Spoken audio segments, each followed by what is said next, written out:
On vous a emmené dans l'univers de la beauté. Et c'était vraiment beau.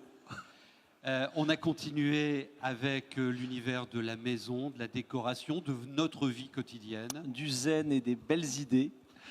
On a poursuivi avec le merveilleux monde du food. Et ça nous a mis en appétit. Hein. Ah ouais. Et on a découvert dans ces 3 catégories des tas de trucs innovants, mais je ne savais même pas que ça existait. Et ça se passe dans notre région. Et grâce aux arènes de l'innovation, nous vous permettons de découvrir toutes ces entreprises de cette région qui tous les jours créent, innovent pour se développer. Et ça nous profite à nous tous. Et c'est l'occasion avec Marc Lionel, le créateur de ces arènes, de faire un premier bilan de cette première édition, parce que vous avez décidé de planter votre tente dans le Nord-Pas-de-Calais. Je crois que vous avez bien fait. Ah ben on ne regrette pas, merci vraiment Jean-Michel, merci. Merci à WEO, merci à la Voix du Nord aussi, puisque c'est un groupe hein, qui a joué le jeu. Merci à tous les partenaires. Alors je ne sais pas si on peut ou on doit les citer maintenant, mais sans eux, on n'aurait vraiment pas pu mettre en place ce dispositif.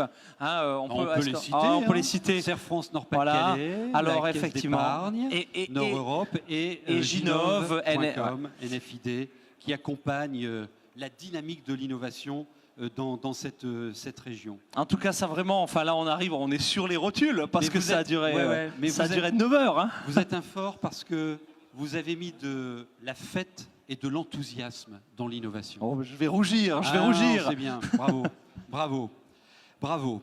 Merci en tout cas. Alors, les nouvelles technologies, les tech, comme on dit, ça compte dans notre région, qui est aussi structurée pour accompagner le développement de ces entreprises dans cet univers des nouvelles technologies. Vous avez entendu parler du label French Tech que notre région a obtenu. Et son président est avec nous dans le jury. Mongi Zidi, mesdames et messieurs, l'infatigable Mongi Zidi. Merci de votre présence. Notre région a un pôle numérique régional qui est très actif, qui organise les IT Days avec lesquels on cohabite. Et puis, on sait très bien que le digital, c'est partout, tout le temps dans notre vie, avec des nouvelles solutions qui nous sont proposées. Et ça se passe ici. Et donc, il faut qu'on regarde ce qui se passe. 3 finalistes qui vont plancher une dernière fois devant notre jury. Et vous aurez, mesdames, messieurs, à vous prononcer pour nous désigner le top niveau de l'innovation dans ces nouvelles technologies. Ils sont avec nous. Bienvenue. Approchez-vous. Approchez-vous. Et on va commencer avec Yvolite, par exemple, avec vous. Vous êtes installé sur... venez ou restez là, comme vous voulez. Vous êtes installé à la Pleine Image. Vous avez lancé votre activité il y a combien de temps? On a lancé la société il y a un peu plus de 10 ans aujourd'hui. Donc 10 ans. Qu'est-ce qui s'est passé en 10 ans et qu'est-ce que vous avez inventé parce que vous inventez? Alors, ce qu'on a réussi à développer en 10 ans, c'est la réponse à une problématique qui est assez simple. C'est que aujourd'hui, on a tous des smartphones, des tablettes, des PC portables dans nos sacs. On a une qualité visuelle qui augmente. On peut même avoir de la HD avec un tout petit smartphone 5 pouces. Et malheureusement, du fait de la petite taille de ces devices, on a un son de plus en plus médiocre. Donc est-ce qu'on se dirige vraiment vers un monde où on a un super visuel et un son médiocre? Et c'est exactement ce que font nos solutions. C'est corriger la qualité audio juste en logiciel de tous ces appareils et faire croire à votre cerveau qu'il y a des basses fréquences qui sortent de ces smartphones alors qu'ils sont beaucoup trop petits pour en avoir.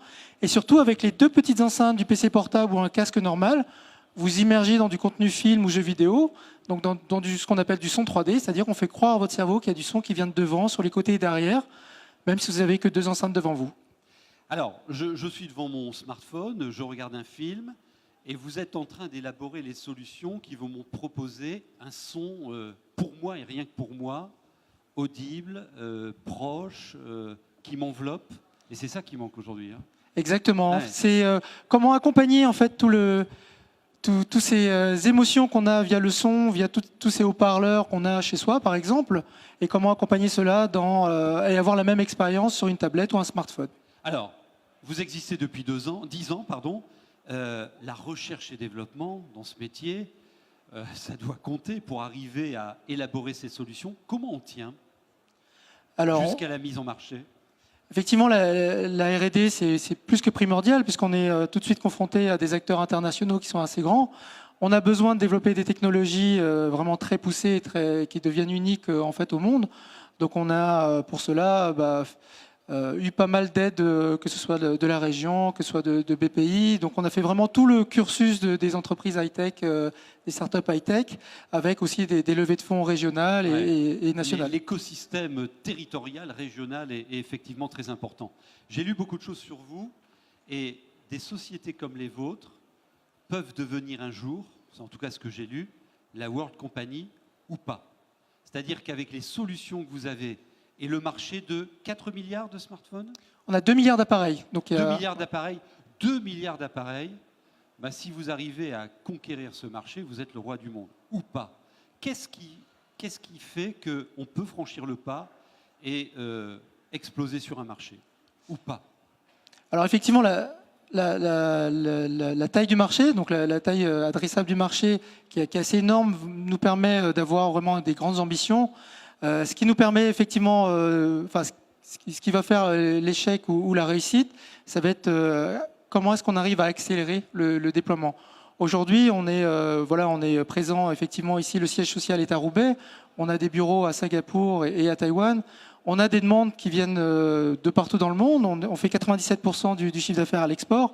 Et c'est vraiment comment est-ce qu'on fait pour accélérer, aller beaucoup plus vite et répondre à toutes les demandes entrantes. Parce que maintenant, on est sur plus de 2 millions d'appareils et on a beaucoup de demandes rentrantes de la part des grandes marques pour pouvoir être équipés de ce même son.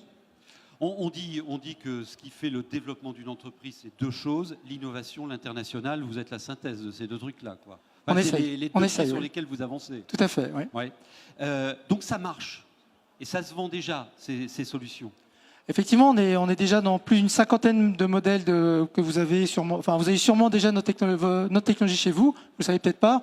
Et depuis le 12 mars, on a lancé avec la marque d'ordinateurs MSI qui vend partout dans le monde. On est la technologie audio de tous les PC MSI gaming. Donc on est mis en avant par une grande marque Vous internationale. pourriez devenir l'Intel du son. C'est exactement ce qu'on veut faire. On veut faire que le son soit un choix, que le choix de la technologie dynamique qu'on a développée soit un choix comme Intel, comme il y a Intel, comme il y a effectivement Nvidia, on soit sur la partie sonore un choix critère de choix. Oui. Bon, bonne chance. Merci. Merci beaucoup, on vous applaudit bien fort. Merci. Alors, InStore, vous êtes parmi ces 3 finalistes. Bravo. Vous présentez. Merci. Donc, on a créé la société il y a 9 ans sur l'île, après avoir passé pas mal d'années en développement sur Paris. Et on est revenu dans la région, principalement pour le savoir-faire industriel et le fait qu'on soit dans une région très innovante et bassin du retail, comme on l'appelle, c'est-à-dire la distribution, vu qu'on a énormément de savoir-faire et de grandes enseignes dans la région. Et l'idée était de participer à ce qu'on annonce depuis pas mal d'années, même si on a un peu de retard, c'est la fameuse digitalisation des points de vente et des lieux publics, sur laquelle on s'est engagé, tant avec du matériel, donc de l'industrie, mais aussi de la R&D, avec du sourcing dans plusieurs pays, et de la fabrication. Et vous venez ici, devant notre jury, avec un procédé bien précis, adapté au retail, dans le domaine de l'habillement. Vous allez nous le décrire et on va en voir quelques images. Expliquez-nous. Donc l'idée de la cabine interactive qui peut être également un banc d'essayage de chaussures, qui va voir le jour dans pas longtemps, c'est tout simplement que la préemption d'un objet physique, c'est-à-dire je continue avec le e-commerce à vouloir quand même faire du shopping dans les points de vente. Donc non, tous nos clients ne vont pas disparaître à cause d'Amazon. L'idée était tout clairement de se dire, je continue l'expérience shopping physique dans des magasins plus petits. Donc comment je vais réenchanter ce parcours client en continuant à laisser du libre toucher d'objets, donc le textile, les chaussures, mais au lieu de présenter 45 tailles en vitrine, ce qui coûte très cher aujourd'hui, l'idée c'est le numérique va amener plus de choix et plus de possibilités. Ensuite, on va recréer une relation qui s'appelle le private shopping, qui était l'apanage des très grandes marques américaines ou anglaises, dans des magasins plutôt taillés low cost. C'est-à-dire comment je peux rapprocher la conseillère de vente de la cliente dans un magasin qui n'est pas très haut de gamme au niveau positionnement tarifaire. Donc il y a clairement une valeur ajoutée dans l'acte de vente du produit, du conseil également. Une solution comme celle-là, elle a un sens chez moi? Alors, pour la maison, par exemple, Ouais. alors, en effet, il y a pas mal de grandes marques qui sont en train d'ajouter ces puces RFID dans tous les vêtements. C'est-à-dire qu'à terme, on pourra avoir une interaction avec ses propres vêtements depuis la maison. C'est-à-dire recommander un vêtement qui est usé, craqué, qu'on a depuis 4 ans, tout simplement en l'approchant de son smartphone. Donc c'est exactement la même technologie. Très rapidement, votre modèle économique, qui est votre client final là-dessus? Comment vous Alors, monétisez cette offre? la société a travaillé en indirect et s'est autofinancée pendant 8 ans pour atteindre la clientèle grand compte depuis un peu plus de 2 ans, avec des contrats donc en direct vers les grandes marques, avec tout un écosystème de partenaires, dont la région, Euratech, le CITC en l'occurrence pour le RFID, qui nous permet, grâce à toutes les compétences régionales, d'adresser directement des grands groupes à l'international. Donc là, c'est un exemple français, mais on livre aujourd'hui nos solutions dans 70 pays. C'est-à-dire que beaucoup de nos clients, basés notamment sur Roubaix, ouvrent des magasins partout dans le monde. Et donc le but, c'est de déployer nos technologies depuis la France vers le monde entier. Merci beaucoup. Merci. Bonne chance. Et on passe, et on vous applaudit bien fort. Et on passe à notre troisième finaliste, Vinat. Alors, vous êtes arrivé avec un matériel qu'on va tout de suite découvrir. Et je vous laisse expliquer votre solution, qui est d'ailleurs un pont avec une catégorie précédente. Exactement. L'agriculture et l'agroalimentaire. Hein. Donc exactement, Voilà. vous pouvez regarder l'innovation de Winat, c'est de relier ces capteurs qu'on peut présenter aujourd'hui, qui mesurent l'hygrométrie, la température, la pluviométrie. Pour le capteur que vous avez dans la main, c'est un capteur qui mesure le stress hydrique des sols à différentes profondeurs. Tout ça, ça remonte en temps réel sur une plateforme qui permet à l'agriculteur, pour une solution abordable, de suivre son exploitation et ses parcelles distantes. Donc aujourd'hui, on démarre dans le Nord-Pas-de-Calais, on a des clients en Bretagne, on a des clients dans le sud de la France et on démarre l'international très bientôt. Alors, nouvelle technologie digitale, je suppose que le reporting des différentes données, ça, je peux les voir sur mon smartphone, piloter à distance. Exactement. Comment ça se passe? Donc exactement. Aujourd'hui, chaque utilisateur peut lire ces informations sur ce qu'on appelle un tableau de bord.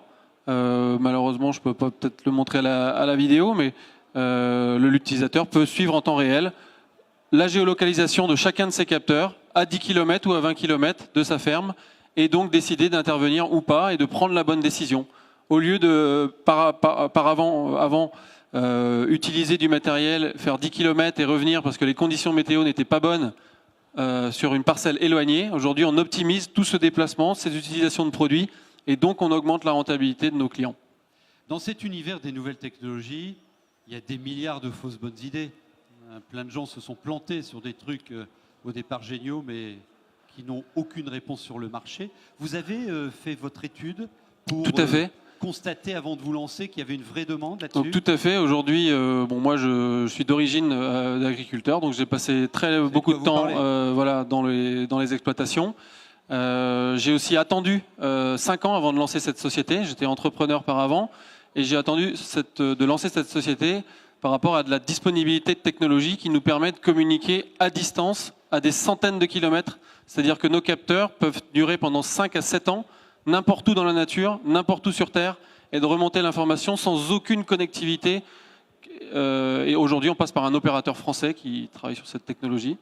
Je peux piloter la bonne santé de mon champ, les pieds en éventail sur le bord de ma piscine. Pas forcément, mais puisque ça va forcément déclencher une action, mais effectivement, ça permet à l'agriculteur, tous les matins, tous les jours, tous les soirs, de suivre en temps réel le besoin en eau, d'augmenter la productivité des parcelles et de diminuer l'eau, et la consommation en eau, qui était aussi un sujet critique. Alors, il y a un double effet qui se coule que vous ne dites pas, mais qui est important, c'est l'impact développement durable. J'entends maîtriser mes épandages en eau, en complément. Donc là, le dosage permet aussi des économies de la matière première, de la ressource. Exactement. Et Dieu sait si c'est important. Vous avez des données là-dessus? La ressource en eau, aujourd'hui, sur la pomme de terre, par exemple, on en a parlé juste précédemment, dans le Nord-Pas-de-Calais, aujourd'hui, on est capable d'augmenter entre 3 et 10 tonnes hectares le rendement, et on économise entre 300 et 500 mètres cubes d'eau. Voilà. Donc, c'est des chiffres qui sont assez significatifs. Et tout ça, je vous parle d'une plante, mais il y a la même chose sur le maïs, la même chose sur la chicorée, la même chose sur la betterave, des plantes qui sont très connues dans le Nord. Et la même chose sur le maïs. Et tout ça pour des agriculteurs dans le monde entier. On commence en France, mais notre volonté, quand vous parliez d'études de marché, il y a des satellites qui existent depuis 20 ans.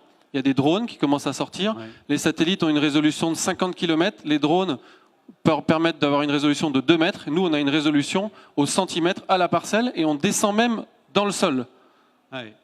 La troisième révolution industrielle par la preuve, quoi, hein. Des nouvelles technologies au service de Ça la fait planète. Et exactement, c'est ça important. fait 2 ans qu'on fait de la R&D, Et vous 8 avez mois fait un qu'on business commercialise. là-dessus. Merci beaucoup. Merci. Parole au jury. Eh ben, bravo. Alors, allez, on peut vous applaudir. Eh, Alors, on va ramasser déjà les non, mais copies. Allez. vu comme ça, hein, Ouais, on ne croirait pas que c'est un tout ce qu'il a concentré de raconté, c'est technologie. là-dedans, hein. Alors, Et pourtant, on prend la parole. Vous avez des questions, mesdames, messieurs, des commentaires sur ces trois finalistes, ces trois solutions, et qui peuvent aller loin. On commence avec qui? Allez-y. Oui, moi j'ai une Grégory question Denis. pour la société Winat. Allez-y, prenez le micro. voilà. Des questions pour vous. Chez nous, Dans le jury précédent, vous aviez évoqué que le capteur était également chimique. Quel type alors aujourd'hui, d'analyse il le fait? Pour une question toute simple, est-ce que c'est un outil pour optimiser les intrants pour les alors, agriculteurs et donc un vrai enjeu économique aussi pour les agriculteurs? tout à fait. Donc aujourd'hui, on a en R&D des capteurs chimiques qui vont permettre de mesurer, là c'est un peu technique, une partie du cycle de l'azote, c'est-à-dire l'azote ammoniacal, et qui en fonction de critères de température intérieure, extérieure et de température de sol, peut générer ce qu'on appelle une minéralisation de l'azote qui est rendue disponible par la plante. Tout ça, c'est des sujets qu'on lance en R&D, notamment avec l'aide de BPI, et on est en train de démarrer des programmes de R&D conséquents qui vont nous coûter plusieurs centaines de milliers d'euros sur 2 ans pour essayer d'avoir un modèle applicable en local sur la parcelle et pas uniquement des données qui sont issues de modèles qui sont tout à fait respectables et qui sont utilisés depuis 30 ans, mais qui ne prennent que des données météo moyennes de stations météo qui n'ont une résolution que de 5 km, alors que nous, on va sur chaque parcelle. Ève Tchegaré. Oui, j'ai une question pour Instore. Je voudrais savoir si, à terme, vos propositions risquent de supprimer des emplois encore dans les points de vente. Alors, c'est ce que j'ai essayé de défendre avant, c'est tout l'inverse. C'est que le web va faire que des magasins changent, diminuent de taille ou se délocalisent dans des zones différentes, en tout cas avec une gamme plus étendue et surtout pas sans conseiller. C'est-à-dire que le magasin totalement virtuel, c'est pas pour demain. Et le web, justement, nous apporte du service complémentaire aux clients, mais surtout redonne le pouvoir aux conseillères, donc aux vendeuses, en l'occurrence dans l'exemple que j'ai cité. Mais c'est juste un changement du métier des gens en magasin. Mais ce n'est pas du tout une suppression de l'humain au milieu de l'acte de vente, parce que sinon, vous pouvez tout à fait commander de votre iPad depuis la maison n'importe quel objet sur Internet, mais ce n'est pas du tout la démarche. L'idée, c'est de rendre justement l'humain au milieu de tout cela. Frédéric. Alors moi, c'est aussi pour Instore Solutions, en fait. Même question un peu sur votre marché. Comment vous testez un peu l'acceptation de votre produit? Parce que, effectivement, ce que vous venez de décrire, c'est une partie de ma question, c'est effectivement ça peut amener en fait une solution conseil, quelque part. On va chercher des choses. Mais est-ce que votre marché est prêt en fait à investir du coût homme dans cette solution? Alors, on s'est dit pendant 8 ans qu'on était peut-être, soit on s'était complètement trompé, soit on était trop en avance, parce que les technologies sont finalement éprouvées depuis pas mal d'années. Votre carte de métro est basée sur du RFID également à Paris ou à Lille. Donc globalement, c'est pas la technologie qui a amené de l'usage, mais c'est plutôt les nouveaux usages. Et nos clients ont besoin de riposter face au web, par exemple, même si c'est aussi des acteurs sur le web. Donc l'idée, c'est juste de réinventer des expériences pour le consommateur. On amène du ludique, mais on amène surtout de l'efficacité et un plaisir de faire du shopping, le prix en temps réel par rapport au web, par exemple, pour confirmer des ventes qui s'échappaient chez les concurrents de nos clients ou sur le web. Et c'est vraiment là-dessus que l'on travaille avec l'humain au milieu de tout cela. 2 questions ici. Monsieur. Oui, une question pour Thuyen Pham, là, que je sais depuis quelque temps qu'on se côtoie, que vous aviez plusieurs applications envisagées, enfin les casques, les cartes son, les jeux vidéo. Est-ce qu'aujourd'hui, il y a une ou plusieurs applications qui se dégagent, qui ont l'air de prendre le dessus, ou est-ce que vous gardez les yeux sur toutes les applications possibles? Alors, l'avantage d'avoir une technologie audio, c'est qu'elle peut s'appliquer à beaucoup de choses. On a commencé par des projets militaires, on a fait des projets industriels, réalité virtuelle.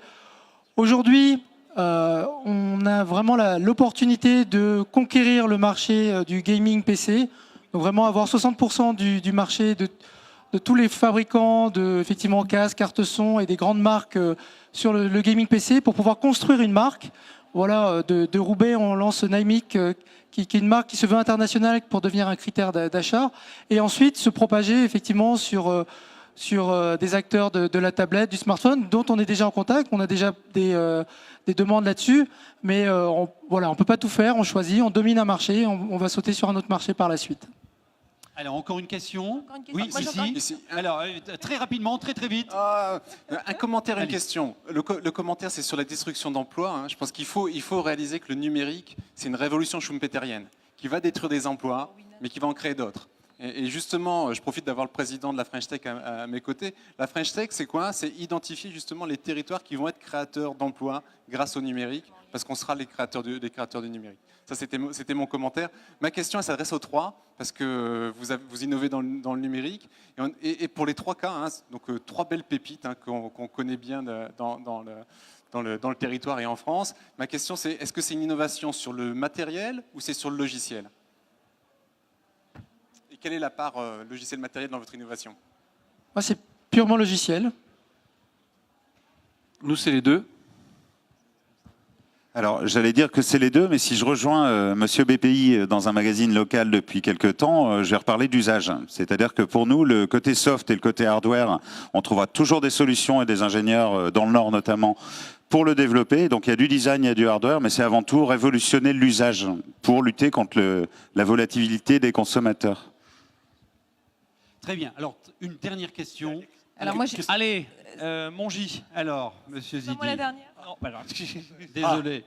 C'est pour ça qu'ils sont intéressants. Ah bah, je devine. Non, Très vite. une question rapide juste pour Winnet. Quel est l'avenir en fait en termes de roadmap de vos produits? Est-ce qu'il y a un avenir avec les drones comme élément de mesure de captation des éléments intéressants pour l'agriculture? Alors exactement, les drones, on est complémentaires. On pourrait déclencher un vol de drone. Par contre, aujourd'hui, un drone ne va pas sous terre, ce que nous, on propose.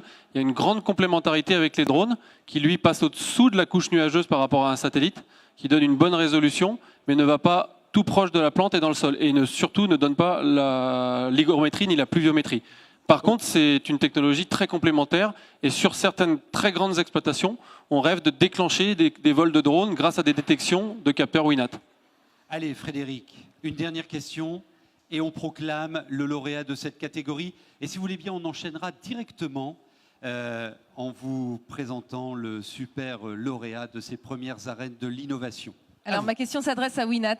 C'est une question qui est un peu dans le rôle de l'élu local que je suis. Je voudrais savoir où vous fabriquez en fait ça. Alors, je vois le Made in France, mais je voudrais savoir si c'est Made in Nord-Pas-de-Calais. C'est effectivement Made in Nord-Pas-de-Calais. C'est fait à Verquin, dans le 62. Et c'est un projet que je suis depuis maintenant 10 ans. Mon entreprise précédente fabriquait aussi 80% en France. Celle-ci fabrique aujourd'hui 100%. Et quand on est amené à se développer à l'international, on se pose plus la question. Mais tant qu'on vend en France ou en Europe, je pense que ça reste un territoire attractif. Et effectivement, tous ce capteurs aujourd'hui, on en a plus de 1000 installés chez les clients et vendus. Et ils sont tous fabriqués en France. Alors vous qui nous regardez, vous êtes peut-être fait votre idée sur le champion de l'innovation dans la catégorie nouvelles technologies. Le jury a rendu son verdict et c'est vous, l'entreprise Winnet, qu'on applaudit bien fort. Félicitations. Merci. Félicitations. Bravo, le champion de l'innovation dans la catégorie nouvelles technologies. Alors mesdames, messieurs, vous allez rester avec nous encore quelques minutes.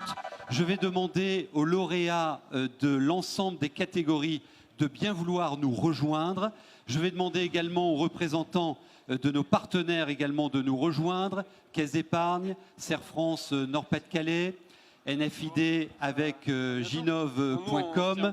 Je vois la présidente de Serre France Nord-Pas-de-Calais. Venez, Madame la Présidente, à côté du directeur général. Les lauréats des catégories précédentes, dépêchez-vous, vous nous rejoignez. Les 3 lauréats. Nous sommes toujours ensemble avec les téléspectateurs de WEO, notre chaîne régionale. Vous vivez un moment exceptionnel.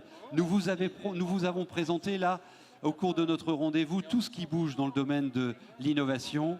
Quel marathon, hein? Quel marathon. 9 heures. On va remettre leur prix à tous ces lauréats méritants. Et puis, nous allons désigner, avec le directeur général de Téléshopping, le lauréat des lauréats, qui aura donc le droit de citer sur TF1. C'est quand même quelque chose, et je pense que ce sera un sacré booster pour votre activité. J'ai donc mes 4 lauréats qui sont là. Ils sont revenus avec leurs produits. Alors vous avez distribué toutes vos pommes de terre, il n'y en a plus. Le food, l'univers du home lifestyle, la beauté et les nouvelles technologies. On a également le grand plaisir d'accueillir Guillaume Delbar, le maire de Roubaix, qui nous accueille ici à Roubaix pour ses premières arènes de l'innovation dans ce magnifique STAB. Alors, on va commencer par vous remettre à tous les 4 des prix avec notre partenaire Serre France Nord-Pas-de-Calais. Qu'est-ce que vous leur offrez, Grégory Denis? Eh bien, pour chaque lauréat, eh bien, on va être dans la continuité de la vocation du Serre France Nord-Pas-de-Calais, eh bien, qui est d'accompagner les entrepreneurs, les hommes et les femmes qui innovent, d'où notre présence à ces arènes. Eh bien, c'est de créer les conditions en les accompagnant. Alors, en les accompagnant, ça veut dire quoi? Ça veut dire de mettre à leur disposition, l'ensemble des experts du Serre France Nord-Pas-de-Calais. Alors, ils sont près de 700 chez eux. Hein. Oui, près de 700 sur le Nord-Pas-de-Calais, c'est déjà bien, pas mal. Donc, des experts comptables, bien évidemment, des juristes, des conseillers pour la dimension économique, des spécialistes en droit social, des consultants sur l'hygiène, la sécurité alimentaire. Eh bien, ils auront 1 an d'accompagnement en comptabilité et en conseil. Ouais. Et ils choisiront les sujets qu'ils souhaitent voir creuser avec chacun de nos experts. Voilà. Et il faudra leur remettre eh bien, on va leur remettre aussi, hein, avec toutes les expertises de Serre France. Alors voilà. Ah oui, carrément. Ah bah oui, non. Hein, on leur offre, voilà, pour mettre les choses à moitié, hein, carrément. Voilà. Voilà. Alors ça, c'est Beauty. Voilà, alors ça c'est pour chacune des catégories, on va vous les remettre. Félicitations à vous, des conseils précieux, on l'a assez dit au cours de ces arènes, la nécessité de bien se faire accompagner pour accélérer son développement. Chacun de nos lauréats va recevoir également une campagne de publicité de 6 semaines sur WEO, la première télévision régionale de France, pour promouvoir votre produit lorsqu'il sera mis en marché. Et on vous félicite et on est heureux de vous remettre ce cadeau. Rapidement, un petit mot de la part de nos autres partenaires, avec Daniel Brica de la Caisse d'épargne Nord-Europe, un micro qui est là. Bon, on a fait la fête là aujourd'hui, hein. Vous l'aviez dit tout à l'heure. Hein. C'était un moment absolument exceptionnel. Aujourd'hui, la Caisse d'épargne Nord-France-Europe, c'est à peu près 400 personnes qui, au quotidien, rencontrent des chefs d'entreprise, des professionnels. Pas toujours dans le même cadre, sur des discussions, très souvent création d'entreprises, innovation. On est ravis que ça ait pu se faire aujourd'hui dans un cadre effectivement de fête et qu'on puisse participer à la promotion d'abord de notre région, ensuite des entreprises et aussi de faire en sorte que les innovations aillent toujours plus loin. Donc merci à tous les intervenants. Merci de votre présence, merci beaucoup. NFID avec ginov.com, un site, une démarche, un accompagnement au service des entreprises qui innovent dans la région. Je ne sais pas si son directeur est parmi nous. Retenez cette adresse, ginov.com. S'il est là, venez, sa directrice de la communication. Venez nous dire 2 mots. Et on est très heureux de vous accueillir. Voilà. Et pendant que vous nous rejoignez, je m'adresse au tout nouveau président de la French Tech, président du pôle numérique régional. Quel beau terrain de jeu, le digital, pour innover.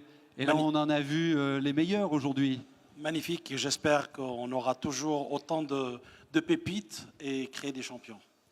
Et on a toujours, merci beaucoup. Et on a toujours rendez-vous avec ginov.com. Oui, tout à fait. Donc, on est fiers d'avoir soutenu l'événement et de voir tous ces projets et ces entreprises innovantes. Donc, Merci beaucoup. Merci également à Monsieur le maire de Roubaix de nous avoir accueillis et d'avoir porté une attention particulière. Vous avez passé du temps ici, dans les entrailles de ces arènes de l'innovation, pour aller à la rencontre de ceux qui bougent et qui font bouger notre territoire, finalement.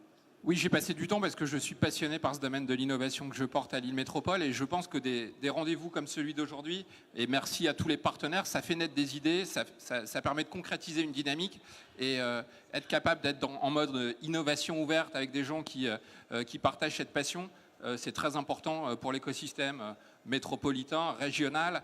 Et communiquer aussi sur des bonnes nouvelles, sur des choses qui se développent dans le pays, c'est très bien parce que il y a une tendance à la sinistrose et je pense qu'il faut mettre en avant, et merci de l'avoir fait sur l'antenne de WEO, les gens qui innovent et qui ont envie de créer.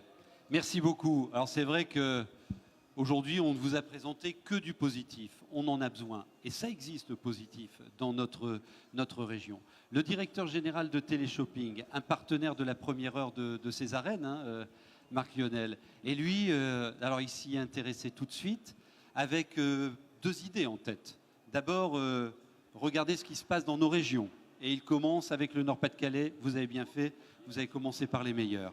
Et puis la deuxième idée, c'est que lui veut créer une chaîne 24/24 qui donne la parole en permanence à ceux qui innovent. On va y arriver, j'espère. J'espère, parce qu'en fait, le premier résultat de la journée pour moi, c'est une surprise, parce qu'on a eu cette idée il y a quelques mois, et je me demandais qu'est-ce que j'allais trouver au final comme innovation. Et bien, je ne suis pas déçu. Et en fait, je n'ai pas trouvé, comme vous me demandiez, monsieur le maire, 1 ou 2 pépites. J'ai trouvé exactement 28 pépites aujourd'hui, 14 dans le food, 8 dans la beauté et les 6 dans l'innovation, tous ceux qu'on a vus ce matin. Ça conduit effectivement à une frustration, c'est que de fait, il va y en avoir qu'un seul qui va gagner, alors que la vraie solution, ça ne serait pas que ce soit juste un choix d'un jury qui a un côté un peu partial, un coup de cœur, quelqu'un qui a éventuellement pas convaincu certains membres, alors qu'en fait, la vraie réponse que les entrepreneurs qui sont là, ils attendent, c'est est-ce que c'est le public qui va leur dire oui, et donc en appelant ou en allant sur Internet acheter leurs produits. Donc je veux absolument que cette chaîne existe de manière à ce que ce soit plus un choix de jury, mais un choix de la France entière qui, lorsqu'ils voient leurs produits, disent celui-là il me plaît, ils achètent en appelant ou en allant sur Internet pour commander ces produits. Et donc on va finir là par décerner à quelqu'un, mais je voudrais saluer Douderme, Méo, tous ceux qui n'ont pas gagné, et éventuellement tous ceux qui sont partis à cette heure-ci, mais ils ont tous des produits absolument géniaux et qui doivent venir un jour chez nous.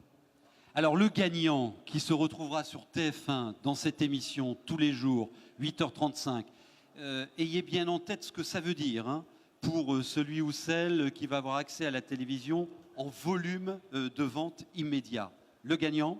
Le gagnant, c'est monsieur le maire. Est-ce que vous connaissez le nom du gagnant ? Non, on m'a dit qu'on me le donnerait discrètement parce que je n'ai pas participé au jury. Mais sinon, je vais vous laisser la parole et l'annoncer puisque je vous rejoins et j'ai vu beaucoup de beaux projets, mais je vous laisse la primeur. Merci. En fait, le gagnant qui a été désigné par le jury est tout à fait bien aujourd'hui dans les IT Days puisque c'est pour une fois alors qu'il y avait des produits traditionnels, des produits innovants. Et là, c'est un produit de haute technologie puisque c'est Heliocity avec son produit XI. Allez, bravo, venez. On l'applaudit bien fort. Vous levez tous pour Heliocity. Félicitations. Venez là. Venez. Alors, ému ? Prenez le micro. Marc, allez, rejoignez-nous. Prenez le micro. Le micro. Non, voilà. voilà. 2 micros, alors. Non, 2 micros. C'était pour que tu sois là. Ah, je suis là, j'arrive. Eh bien oui, ému, merci beaucoup. C'est, j'espère, une première marche vers un grand succès pour XI. Qui est ici ce petit boîtier qui va connecter votre voiture. Et ce que je voulais surtout dire, c'est qu'aujourd'hui, j'ai eu la chance d'être le messager, mais que derrière, c'est surtout une grande équipe donc, à Market Lille. Et donc, je les remercie aussi tous. Au début de l'aventure, il y a 3 ans, on était 4. Aujourd'hui, on est 28. Donc, beaucoup de création d'emplois aussi dans la région. C'est important de le noter. Et surtout dans l'IT, comme vous venez de le dire. Merci beaucoup.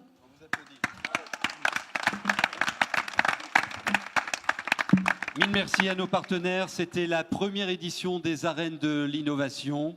Un voyage dans cet univers dynamique, impressionnant, captivant, de tout ce qui bouge, de tout ce qui s'invente dans les entreprises du Nord-Pas-de-Calais.